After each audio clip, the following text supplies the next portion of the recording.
pessoal, sejam muito bem-vindas, muito bem-vindos a mais uma edição do podcast Ala Esquerda. Esse é o nosso episódio número 26. Muito obrigado a você que já está nos acompanhando desde o ano passado. Quem está chegando agora, o Ala Esquerda é um podcast semanal que analisa, discute os temas do esporte, mas na contramão desse quase consenso neoliberal, conservador, que controla, manipula e mercantiliza as pautas, agendas e políticas esportivas. Aqui não, burguesão!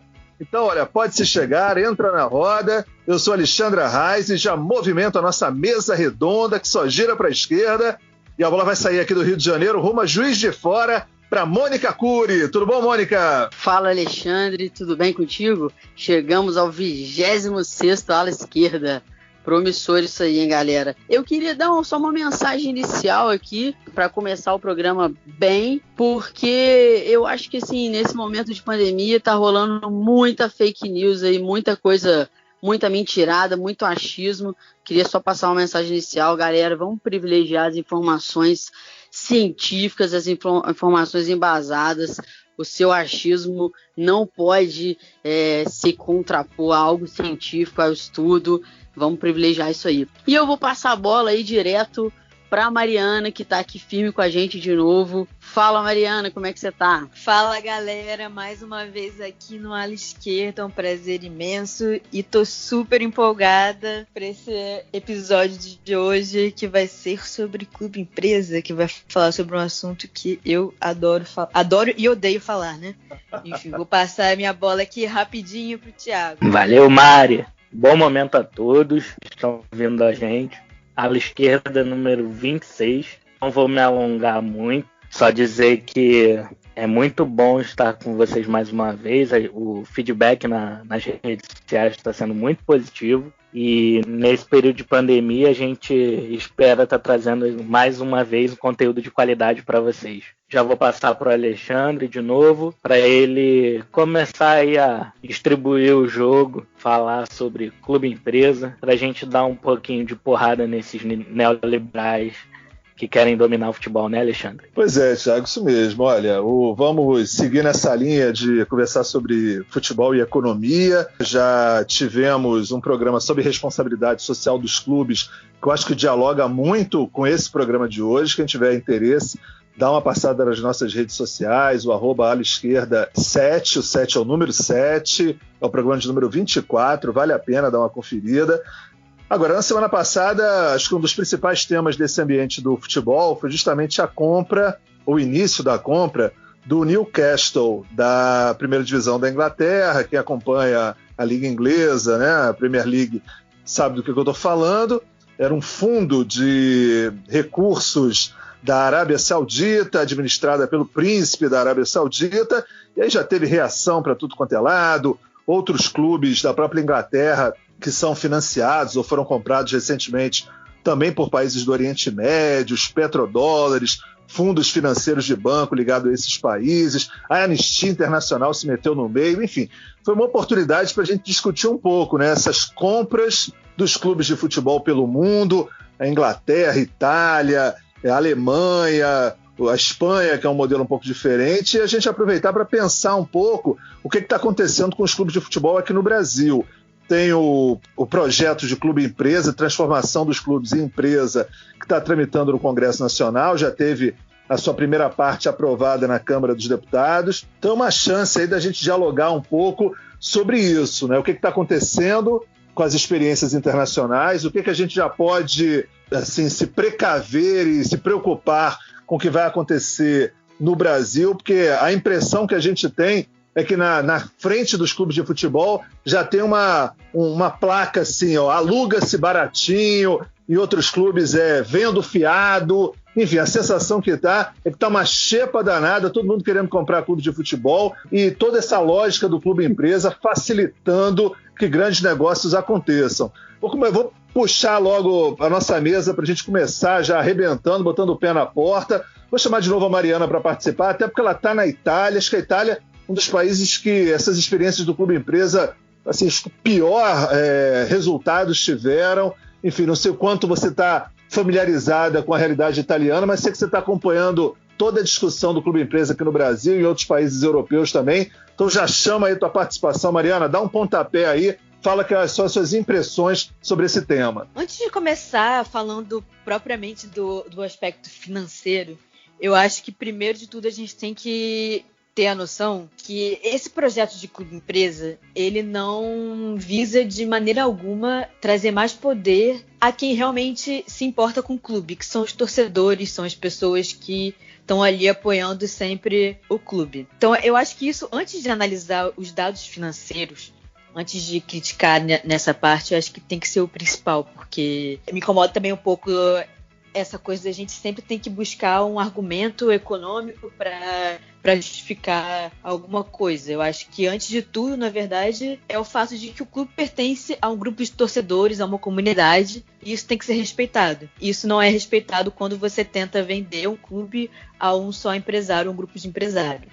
Dito isso, como você falou do Newcastle, eu vou falar um pouco sobre o futebol inglês, que é algo que eu estudo, e trazer mais notícias que, se você analisar a finança dos clubes ingleses, todos eles, praticamente todos eles, acabam no vermelho. Ou seja, a renda não supera os gastos que eles têm. O que leva a gente a voltar a uma coisa que a gente, inclusive, tocou no episódio de responsabilidade social, que é o soft power. Que é uma coisa que a gente tem que frisar bem. Nenhum empresário vai investir num clube achando que ele vai extrair lucros no futebol, porque isso não existe. O que tem por trás do investimento em clubes de futebol é o soft power, é o que ele pode ganhar, quais contatos ele pode passar a ter quando ele entra no universo do futebol, é o que ele pode projetar para ele no futebol. Então é importante a gente dizer isso, né? Que ninguém tá ali porque acha que vai enriquecer com o futebol, no futebol. Ainda na Inglaterra, essa questão do Newcastle, houve pressão, como o Alexandre falou, de vários lados, várias partes. A Anistia Internacional, se eu não me engano, entrou também com um recurso para impedir, tentando que o governo britânico intervisse de alguma maneira para que não ocorresse a compra. Mas a gente sabe que por trás disso a Arábia Saudita é um grande parceiro comercial do Reino Unido. Então, obviamente, o governo não vai fazer nada. Não esperem algo do governo. E agora você imagina, se na Inglaterra, que tem uma moeda forte, que é um país com uma economia estabilizada, o clube empresa não é essa maravilha toda? Você imagina no Brasil que poderia vir a ser o clube empresa. Quais as condições que os empresários iam ter, iam impor para os clubes para investir, e como isso seria dado, quais clubes iriam se beneficiar. Eu queria terminar minha fala só frisando que, se a preocupação é a questão financeira, que anda muito mal das pernas na maioria dos clubes brasileiros, eu acho que, ao invés de tentar vender para um grupo de empresários, vender para o capital, eu acho que a gente tem que rever as formas de receita dos clubes e tentar reformular, né, isso. Rever como os clubes andam gastando e como andam ganhando, quais as fontes de renda que os clubes estão tendo e como a gente pode alterar isso. Um exemplo, já vou adiantar aqui, é a cotas de TV, né? Que no Brasil dos que eu conheço, é o sistema mais absurdo que tem. Eu acho uma vergonha o sistema de cotas de TV no Brasil. E eu acho que, além dele, também tem outras formas que a gente pode analisar para melhorar aí a saúde financeira dos clubes, digamos assim. Pois é, Mari. É exatamente isso, cara. Eu penso muito parecido. Aqui no Brasil, queria dizer que é o deputado Pedro Paulo, do Rio de Janeiro, do DEM, que levou esse projeto à frente lá no Congresso. E aí, cara, por que ele apresentou esse projeto, assim, e qual a diferença, né? Porque, assim, é proibido, antes desse projeto, era proibido o clube no Brasil virar empresa? Não era, nunca foi, assim. Tanto que temos exemplos que já aconteceram, Figueirense, Bragantino, Vitória, enfim, outros. O que está se mostrando novo, assim? O que ele está querendo apresentar para os clubes, para que os clubes virem empresa, né? Ele está querendo incentivar isso. Esse projeto dele apresenta ferramentas, meios para que os clubes achem essa ideia atrativa. Como? Primeiro, tem nesse projeto do Pedro Paulo uma ideia de renegociação da dívida, que todos os clubes praticamente no Brasil estão endividados. Eu queria dizer todos, mas eu não faço ideia se são realmente todos, né?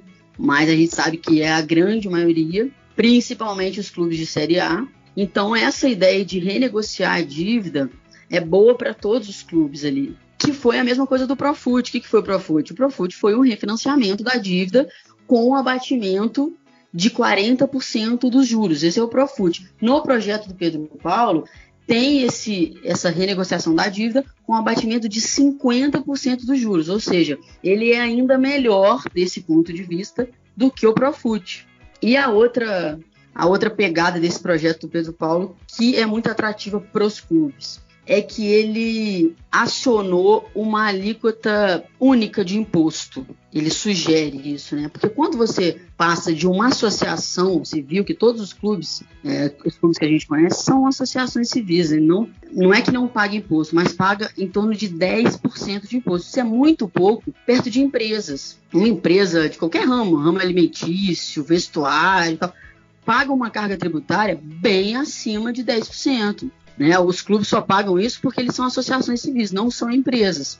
E aí, quando você passa essa empresa, você tem uma carga tributária de empresa. Que o Bragantino, por exemplo, que se transformou em empresa, estava pagando 35%, em torno de 35% de carga tributária. Se o clube não consegue se sustentar pagando 10% como associação, será que ele vai conseguir se sustentar pagando em torno de... Porque não é uma carga tributária fixa, né? Para a empresa. Depende do faturamento, enfim. Será que ele vai conseguir pagar mais que o triplo dessa carga tributária? Tantos outros clubes no Brasil que tentaram se transformar em empresa e não tiveram sucesso, alegaram isso, que a carga tributária é muito pesada para a empresa. E aí, o que o Pedro Paulo fez no projeto dele? Adotou uma alíquota única, que adiciona 5% de tributo só a mais. Ou seja, o clube que pagava 10% vai pagar 15%. E aí, isso é muito atrativo para os clubes, né? Os clubes que falavam, eu não vou me transformar em empresa porque, caraca, eu vou ter que pagar 35%, 40% de imposto, vai pagar só 15%, é fixo. E aí, fica muito mais atrativo, de fato.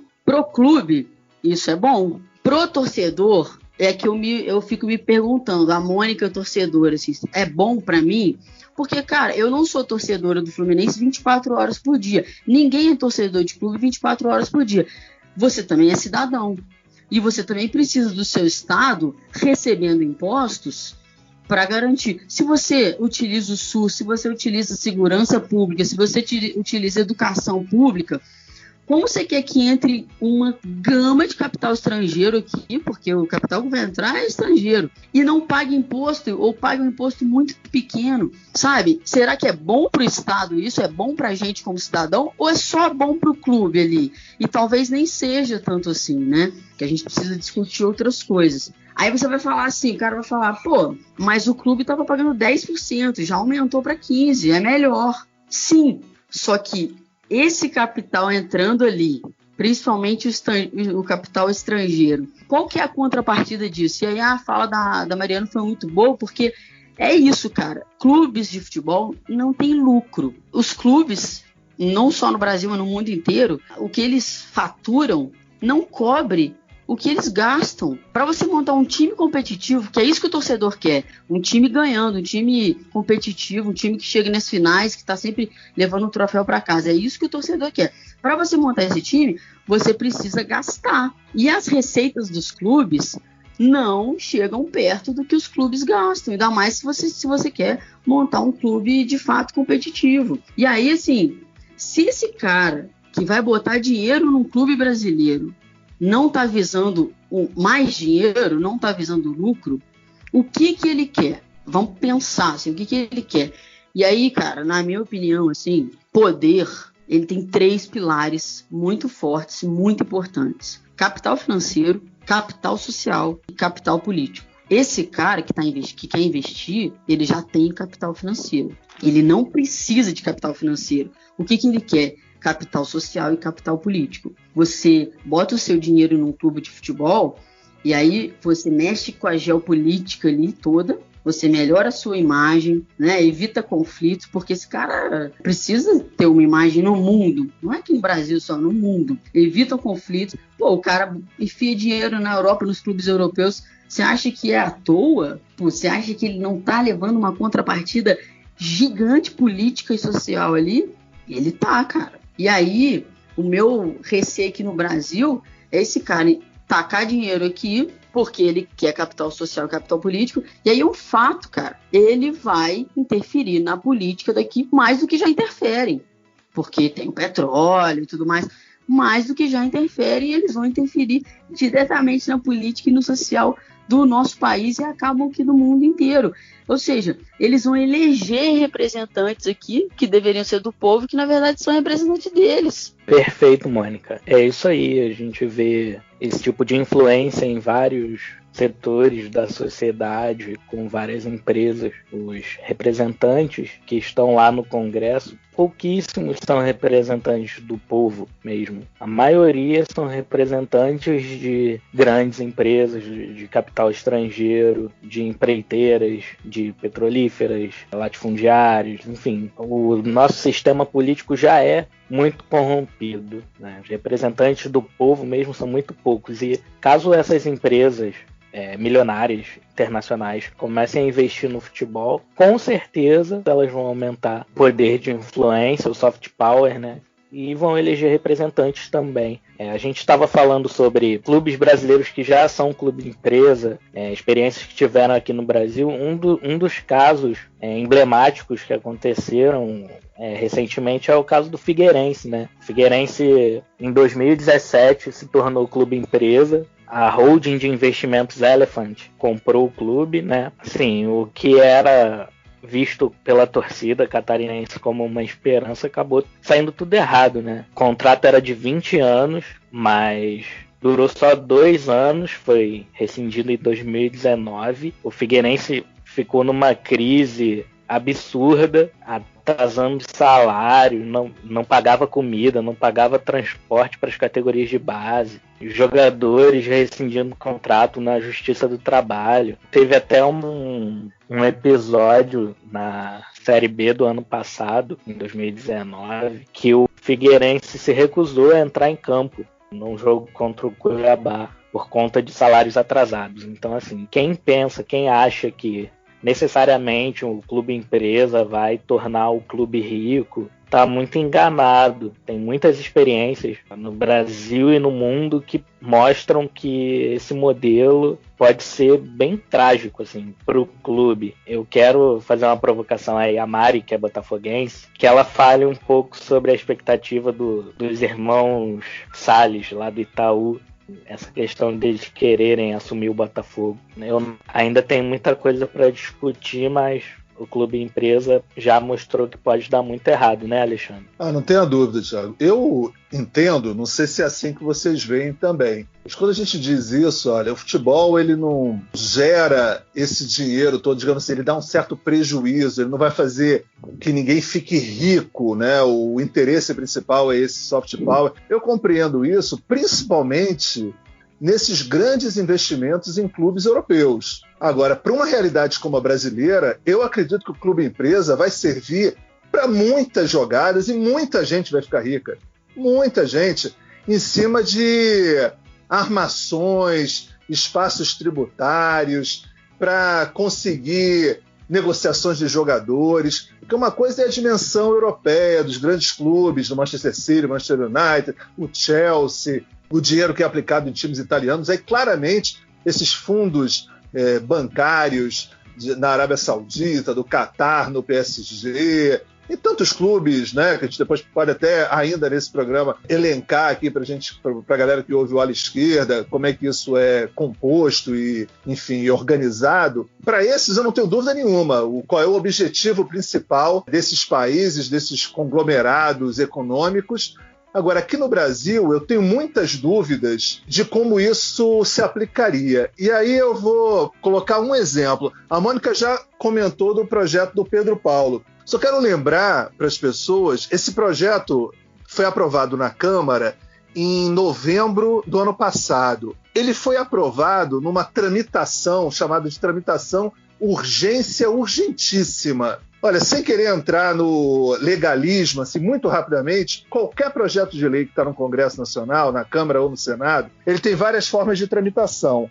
A forma mais tradicional, digamos assim, é a tramitação ordinária. Como é que ele é? Um parlamentar apresenta um projeto, ele é discutido dentro daquela comissão, nesse caso na Comissão de Esportes. Se ele for aprovado com todos os trâmites. Ele vai para a Comissão de Constituição e Justiça para ver se tem alguma ilegalidade, se tem alguma inconstitucionalidade. Se passar por ali, vai para a Comissão de Finanças para ver se tem impacto orçamentário, como é que isso... Tudo isso até ser votado no plenário. Isso é uma tramitação ordinária. Se não é uma tramitação ordinária, ele pode ter uma tramitação de prioridade, e aí tem uns critérios na Constituição para isso. Se for uma coisa muito importante, ele pode ter uma tramitação de urgência. E o que diz a legislação para tramitação de urgência? Em casos que envolvam a defesa da sociedade democrática, liberdades fundamentais, calamidade pública, declaração de guerra, estado de defesa, estado de sítio, intervenção federal. Esse é o perfil de lei, de projeto de lei, que pode estar em regime de urgência. Esse projeto do Clube Empresa passou por um projeto de urgência urgentíssima, como se fosse uma das coisas mais importantes. Olha só, gente, olha o drama, como é que um projeto como esse é classificado nesse tipo de tramitação? Por que tinha essa urgência urgentíssima de ser aprovado? Por que ele tinha que ser aprovado no ano passado?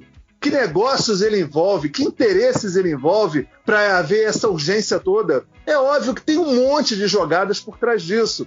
Então, no ano em que foi aprovado essa contra-reforma da Previdência, contra-reforma trabalhista, em que há uma desmaterialização completa dos direitos dentro do Brasil, são mais negociatas que acontecem. Por circunstâncias, ele, na hora que foi para ser aprovação no Senado, aí já começou também, mais adiante, rebatimentos da Covid-19, e isso está parado momentaneamente no Senado.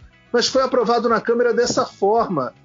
Aí tem a ver com o que o Thiago está falando, todo mundo estava muito, por conta da proximidade do Rodrigo Maia, né, do Grupo Maia, né, o próprio César Maia, que foi prefeito do Rio de Janeiro, com o Botafogo. Havia uma urgência por conta do momento econômico muito sério que o Botafogo estava vivendo e a necessidade de tentar aprovar uma nova configuração para que em 2020 o clube não tivesse tantas dificuldades como tudo leva a crer terá. É óbvio que tem interesses, digamos assim, menores, mas há muitos interesses de grupos, roubalheiras. A história do Brasil nas experiências com clube-empresa são horrorosas. Quando não é clube-empresa, são as relações com as empresas, caso Unimed Fluminense, o caso Parmalat com o Palmeiras, MSI com o Corinthians. São tantos exemplos que a gente tem de péssimas conduções dessa relação dos clubes com as empresas, que eu fico absolutamente chocado com essa tentativa constante de se vender a empresa como uma solução para os clubes, a dizer que precisamos de gestões profissionais, como se a única forma de você ter uma gestão profissional fosse que fosse um clube-empresa. E o Real Madrid, que é uma associação sem fins lucrativos, não tem uma gestão profissional, um dos clubes mais valiosos do mundo, com melhores faturamentos do mundo. E o Barcelona, só existe esse modelo, essa tentativa constante que a gente tem no Brasil de se vender a iniciativa privada como algo de uma eficiência num país em que tem uma das iniciativas privadas mais corruptas do mundo. É tudo muito sério, é tudo muito grave. Então, assim, tem muitos interesses dentro dessa tramitação urgente, dessa transformação de clubes e empresas aqui no Brasil, e principalmente braços bancários. E aí, assim, já estou esticando um pouco essa minha primeira participação, mas teve um levantamento feito há uns 2 anos atrás, um ano atrás, sobre quem eram os patrocínios masters nos clubes. A gente chegou a falar isso num ala esquerda há um tempinho atrás. Tirando uma empresa tipo a Avan e uma ou outra empresa do ramo de alimentos que estão nos clubes, a verdade é que hoje o patrocínio master dos clubes de futebol no Brasil, quase todos são de banco. É o Flamengo com o BS2, é o São Paulo com o Banco Inter, é o BMG, é a Crefisa no Palmeiras. Esses bancos é que têm os seus braços de análise de mercado. Quase todas essas consultorias que vão dizer que o clube tem que virar empresa vêm dos interesses do próprio banco. Então, assim, a gente circula dentro desse mesmo, né, esse círculo vicioso de interesses que acaba vendendo para a população e para uma parte dos próprios torcedores de que é o único caminho, de que é o único jeito, de que só assim que as coisas vão funcionar. Quando são interesses desses mesmos grupos, são as mesmas pessoas falando para elas mesmas e, obviamente, com toda essa influência, como bem disse a Mônica e o Thiago, tem no Congresso Nacional, em que eles praticamente elegem deputados para que as leis aconteçam em total interesses dele. Então, assim, me preocupa demais esse projeto, porque, mesmo entendendo toda essa dimensão do soft power internacional, acho que aqui dentro ainda pode ter muita roubalheira dentro dos clubes de futebol, muita gente enriquecendo e roubando as possibilidades de reorganização dos clubes de futebol aqui no Brasil. Eu concordo com tudo que vocês falaram aqui sobre os interesses por trás do clube empresa, então nem vou me alongar muito mais nisso. Vou responder a pergunta do Thiago. Eu sou quase massacrada dentro da minha torcida por discordar do clube empresa, desse projeto que está em andamento no Botafogo, mas continuo firme e forte na minha posição. Acho que não é esse o caminho. Para começar, os Moreiraçais não vão exatamente tomar o Botafogo. Eles contrataram um serviço de consultoria para auditorar as contas do Botafogo, e a partir daí eles apresentariam um projeto para investidores investirem no Botafogo. Não seria exatamente eles que iam bancar um novo Botafogo. Dito isso, se você olhar as contas do Botafogo e o que eles estão propondo, não tem nenhuma chance de eu me animar com nossa, o Botafogo vai formar o super time agora, porque não vai. Se você pegar as contas, se tudo der certo, o que vai sobrar para ser investido em jogadores de futebol para montar um super time é mínimo, não dá, não compra nem um bom jogador do time do Flamengo atual. Essa é a realidade, infelizmente. Então, não vai ser esse projeto que vai salvar o Botafogo. E além disso, qual o benefício que vai trazer para o torcedor? Ele, tudo bem, vai pagar as dívidas do clube, mas e aí? Não vai ter um clube super competitivo, o torcedor não vai estar mais próximo das decisões do clube, então não tem vantagens, né? Se você pensar bem nesse projeto. Agora, se me perguntassem o que eu, se tivesse poder sobre as finanças do Botafogo, faria, eu olharia para as formas de como o clube vem tendo renda. Eu abriria espaço para os torcedores, porque acho que a missão principal do clube, eles têm que ter eles têm que ter voz dentro do clube. Então, por exemplo, as eleições, acho que teria que ser uma coisa mais democrática do que é hoje. Sócio-torcedor seria uma ótima forma de conseguir mais dinheiro. Poderíamos organizar um esquema de sócio-torcedor que pudesse abranger várias classes sociais e com isso também poderia aumentar a renda. Fora do alcance do clube, uma mobilização pelas cotas de TV, que é uma forma surreal que vem sendo hoje no Brasil. Enfim, outras formas de diversificar a receita do clube, né? Aí passa por várias ações de marketing, loja dentro do estádio, eventos com os jogadores. Tem várias formas de conseguir diversificar a receita do clube e tentar melhorar essa discrepância entre receita e gastos. Agora, eu fiquei devendo na primeira fala sobre Itália. É porque eu estudo também futebol britânico e eu acho que ele é muito importante pra gente tentar entender, até porque a Thatcher foi a grande responsável, né, por essa mercantilização do futebol. Então eu acho sempre importante a gente citar a Inglaterra quando a gente fala de futebol e capitalismo no geral. Agora, sobre Itália, a gente tem uma discrepância muito grande também, né? Porque há quantos anos foi o último campeão sem ser a Juventus? O quão diversificado vocês veem na Champions League os clubes italianos? É sempre a Juventus, Roma, agora a Atalanta conseguiu surpreender, Napoli, mas a grosso modo, assim, tem uma supremacia muito grande da Juventus. É o que eu acho que também vai acontecer com o Brasil, se vier vingar o clube empresa. Que já acontece de certa forma, né, agora. Porque a gente tem dois clubes muito ricos, que são Flamengo e Palmeiras. Se você olhar no papel também, sinceramente, não tem nem como competir com esses times. É muito triste falar isso, né, mas é verdade. Se você fizer uma análise fria, é isso. A gente tem dois clubes muito discrepantes com o resto. E não existe nenhuma chance de um clube desse projeto de clube empresa mudar esse cenário do Brasil. Vai continuar, talvez aumente um pouco os clubes mais ricos, mas vai continuar essa desigualdade. Até porque, como eu já falei, o próprio cenário econômico brasileiro, no geral, ele encaminha para isso, né? Porque quem é o maluco que vai investir num clube de pequeno porte com as finanças todas quebradas? Não tem vantagem nisso, entendeu? É muito arriscado. Então, Mari, Oi. Você falou da Itália. um caso na Itália bizarro, que é o caso do Milan, que é um dos clubes mais tradicionais, é o clube italiano que mais venceu a Champions League, e ele foi comprado pelo empresário chinês Lee Yong-hong. Os asiáticos simplesmente não tiveram dinheiro suficiente para sustentar, e aí pegaram empréstimo com o fundo norte-americano, se eu não me engano, e acabaram perdendo o controle do Milan para esse fundo que tinha emprestado dinheiro para eles. E aí agora o Milan está procurando outro grupo para comprá-lo. É surreal, assim, você vê que um clube tão tradicional, com tanta torcida, chegou a esse ponto. Sim, e se você for ver o Milan hoje em dia, o Milan jogar é um pouco deprimente, né? Eu cheguei ano passado em Milão e o Milan foi um clube que eu cresci vendo. Nossa, só timaço. Eu fui uma criança que, enfim, gostava muito de ver o Milan, apesar de não ser meu time italiano favorito, mas dava gosto de ver o Milan antigamente. E hoje em dia é irreconhecível, cara. É realmente irreconhecível.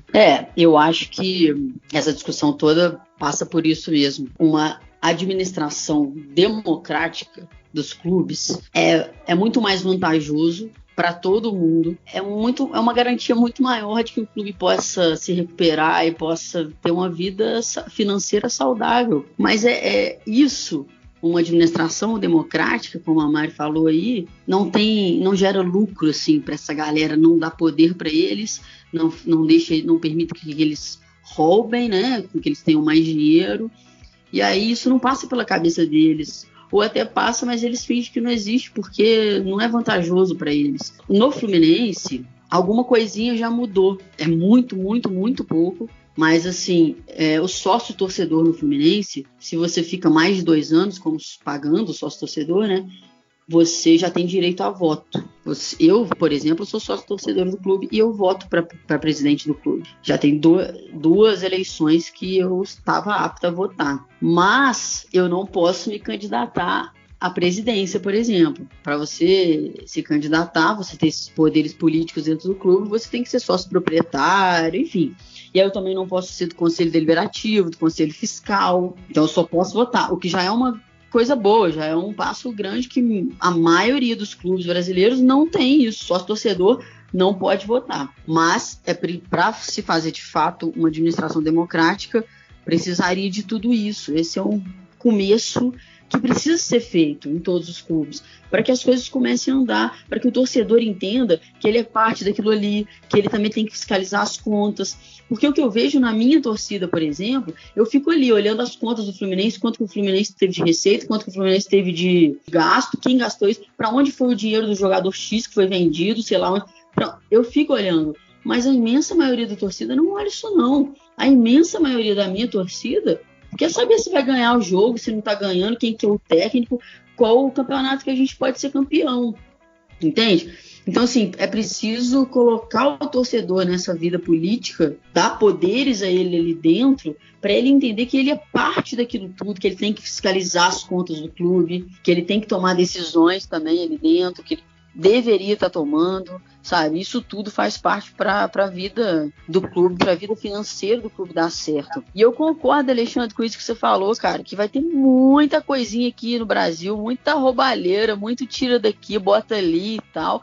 Lavagem de dinheiro, então, com essa abertura de clube empresa, nossa, eu acho que vai ser assim, um banho, não vai ser nem lavagem, vai ser um banho. E isso tudo é muito perigoso, ainda mais aqui, né? Na Alemanha, tem um modelo um pouquinho diferente do que tem em outros países e do que vai ser, do que o Pedro Paulo está querendo com o projeto dele. Na Alemanha, os investidores não podem ultrapassar 49% das ações do clube para justamente manter o controle na mão dos torcedores ali, dos dirigentes, de quem vive o clube. Porque o investidor às vezes não está nem no país do clube. Ele não vive o clube. Ele está só botando dinheiro. Ele não é aquele cara apaixonado pelo clube, geralmente, né? Então, esse modelo alemão, queria só citar isso, que ele é um modelo que muita gente comenta sobre ele aí, tem como exemplo, e é a única diferença. Mas eu também não vejo com bons olhos, assim, eu acho que não passa por isso. Acho que passa pela, de novo, uma administração democrática. E eu queria dizer aqui também, eu não vou me alongar muito porque o nosso tempo já está estourado, Sempre tá estourado o nosso tempo. Queria dizer que tem um cara na UERJ, né, que é o Irlan Simões, que ele é um pesquisador ali de futebol e mídia e tal, que ele tá produzindo muitos conteúdos bacanas sobre isso, sobre clube empresa, investidores e tal. É bem legal a gente procurar na internet textos dele, e ele tem até um livro que chama exatamente Clube Empresa. Procurem aí, eu li algumas partes desse livro, mas estou indicando mesmo sem ter lido o livro todo, porque achei bem interessantes os textos dele.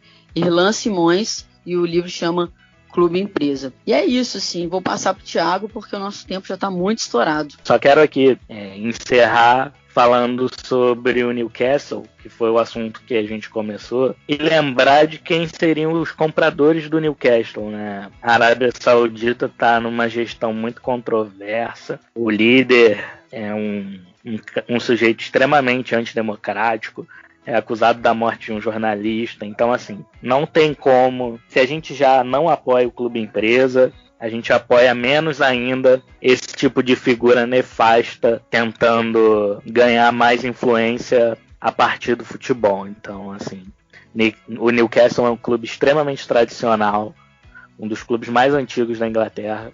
E é uma pena ver esse tipo de gente usando um clube tão popular para se enfiar no meio do futebol e continuar suas práticas nefastas. Vou passar para o Alexandre para a gente começar a nossa rodada de despedida, né, Alexandre? Vamos lá. Pois é, né? Tema bom, é rápido, né, Thiago? Poxa, acho que a gente vai ter que fazer aí um segundo tempo para seguir nessa discussão sobre grana nos clubes, o papel dos clubes, essa história toda dos direitos de transmissão, grana das televisões. Acho essa discussão importantíssima. Acho que a Mariana falou uma coisa fundamental. Esse projeto do Pedro Paulo é um projeto pensando só os pouquíssimos clubes grandes do Brasil. Não há a menor perspectiva de considerar clubes de menor investimento, clubes mais modestos, dentro desse projeto de clube empresa. Não vai ter ninguém para investir nesses clubes. Claramente tem o objetivo dos negócios só na elite do futebol brasileiro. Em relação a essa questão de grana de televisão, eu acho que é muito importante esse tema, porque eu acho que ele é bem complexo. Eu vejo muita gente criticando o modelo atual, mas acaba reproduzindo na dimensão estadual a mesma lógica.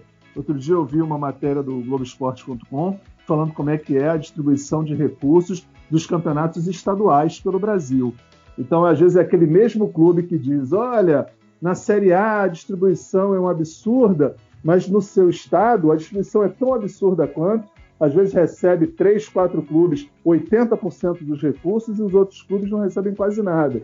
Então, assim, não vamos perder essa dimensão de que não pode ser uma discussão exclusiva para a Série A. Eu acho que tem que ser uma discussão geral sobre a distribuição de recursos de televisão no futebol brasileiro. E aí eu acho que é um tema bacana, acho que já fica uma sinalização de uma coisa legal para a gente. Olha, eu tinha levantado aqui vários dados, mas enfim, acho que nem vai dar tempo. Era basicamente citando quem controla hoje os principais times do mundo. Mas assim, muito rapidamente, a gente pode dizer que aproximadamente metade dos clubes hoje na Inglaterra, por exemplo, são controlados ou por dinheiro chinês ou dinheiro dos Estados Unidos. Isso é tão ilustrativo de como é que é a geopolítica internacional, né? E isso acaba acontecendo de uma forma muito parecida na Itália. É mais ou menos como é que a banda está tocando. Aqui no Brasil, a experiência do Figueirense, eu acho que ela é tão ilustrativa da nossa realidade.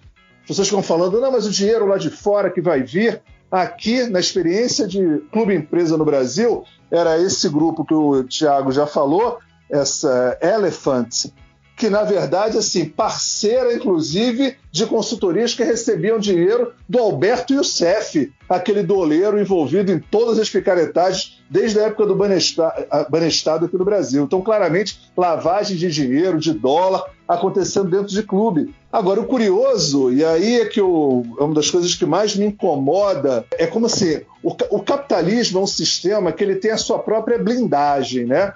tudo que ele argumenta como melhoria, quando não dá certo, ele diz porque não foi feito de forma tão efetiva. Faz a reforma trabalhista, não gera nenhum emprego. Não, mas é que a reforma não foi feita exatamente como deveria. Tinha que cortar mais direitos.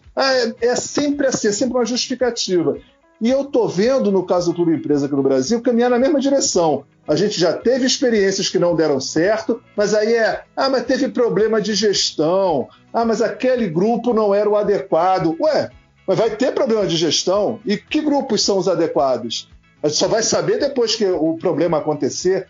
Então, assim, já tem por antecipação uma desculpa para alguma coisa que provavelmente vai acontecer. Então, acho isso muito grave, muito sério. A gente vive hoje uma realidade nacional muito ruim. Eu vejo com grande tendência desse projeto ser aprovado. E aí vamos ver como é que as coisas vão acontecer. Que grupos vão fazer parte? Quem é que vai assumir a gestão desses clubes? E torcer para que a gente não tenha aqui uma desconfiguração completa, como, por exemplo, no caso da Itália está acontecendo. Clubes, inclusive, estão encerrando, já não existem mais, porque os acionistas que compraram acham que é mais interessante, enfim, investir de uma outra forma, usar aquele espaço ali onde era o campo para fazer um shopping, e aí termina, as coisas vão acabando, e é assim que as coisas podem acontecer. Como bem disse a Mônica, se o torcedor só ficar fazendo conta para ver se o time foi para a Sul-Americana, se vai cair, quantas rodadas para cair, e não se tocar nessas contas milionárias que envolvem os seus clubes, de repente amanhã não tem clube nenhum para poder fazer conta e para torcer. Então essa aí é a minha fala final, minha apocalíptica, mas na expectativa de que a gente vai aprofundar esse tema certamente e coisas similares em outros programas aqui no Ala Esquerda. Passou muito rápido, né, gente? Meu Deus. Com certeza tem que ter um segundo tempo. Acho que a gente deixou uns bons indicativos do que a gente pode continuar conversando no próximo episódio. Acho que quem está ouvindo a gente pode dar sua sugestão também, pode falar o que mais vocês gostariam que a gente aprofundasse nesse assunto. Como o caso do Newcastle, que, enfim, né, pessoas que violam direitos humanos, todas essas problemáticas. Eu lembro sempre de uma frase do Jamil Chad que eu li no livro dele, que falar que o futebol é neutro é sempre um perigo, né? Porque quando você não politiza algo, você abre caminho para, por exemplo, ditadores se apropriarem disso. E acho que isso é uma coisa bem frequente no futebol empresa também, né? Porque quando você justifica que só o lucro é importante, então você abre espaço para ditadores ou, enfim, pessoas de qualquer tipo se apropriarem do futebol, o que é muito triste. Vai contra o que eu acredito que seja o futebol. Acho que o futebol é muito, muito mais do que lucro, do que dinheiro, do que títulos, enfim. O futebol é uma coisa muito grande. É isso, gente. Leiam Irlan Simões, é um parceiraço, um querido que fala muito bem sobre esse assunto de clube empresa. Tem outro parceiro também que é o Emanuel Leite. Também vale a pena procurar o que ele produz sobre o assunto. Ele fala muito bem sobre soft power, sobre os chineses que controlam o futebol. É muito interessante também, super recomendo. E é isso, acho que ficou, pelo menos nesse primeiro episódio sobre clube empresa, acho que a gente tem muito evidente que existem vários interesses por trás de querer transformar um clube empresa, que não passa pelo bem, que não passa pelo torcedor, não passa pelo bem-estar do torcedor, passa apenas pelos interesses do próprio empresário. Aqui no Brasil passa por, como vocês falaram, sobre várias outras coisas cabulosas da nossa política, e a gente tem que estar bem atento aí nesse assunto. É isso, galera. Eu concordo totalmente com tudo que vocês falaram. E, Alexandre, é isso, cara. Problema de gestão vai ser solucionado com o Clube Empresa, dizem eles. Vai ser solucionado. Eu tenho três palavras para eles aqui: Samarco, Vale e Odebrecht. Empresas que têm péssimas gestões, lucram bilhões por ano e não tem um pingo de consciência social, e só lucram também porque são totalmente corruptas e estão ali inseridas nesse PowerSoft ali. E é isso, sabe? É isso. Não é problema de gestão. Temos um programa. Beijo para todo mundo que ouviu a gente até agora. E vamos falar mais sobre isso em outros programas, não é isso, Thiago? É isso aí, Mônica. Temos um programa. Vou passar as redes sociais aqui para a galera acompanhar. A gente está no Twitter, @alaesquerda7, número 7. e no Instagram, @ala_esquerda7. Muito obrigado a vocês que ficaram até agora com a gente. Com certeza vamos fazer mais um programa sobre isso. Isso porque hoje nós não temos o Ebert aqui, queria ponderar isso. Se a Eu gente ia tivesse falar isso agora. bota mais uns 30 minutos de programa aí. Eu ia falar isso agora, que no próximo programa sobre Clube Empresa, o Clube Empresa parte 2 ou algo do tipo, a gente vai ter a presença do Herbert, que com certeza vai ter muito a acrescentar também. Então é isso, galera. Ficamos por aqui. A gente espera vocês no próximo Ala Esquerda, que esse já foi. Valeu, galera. Valeu, até mais. Tudo bem, gente. Até uma próxima. Tchau, tchau. Tchau, tchau. Valeu, galera. Até.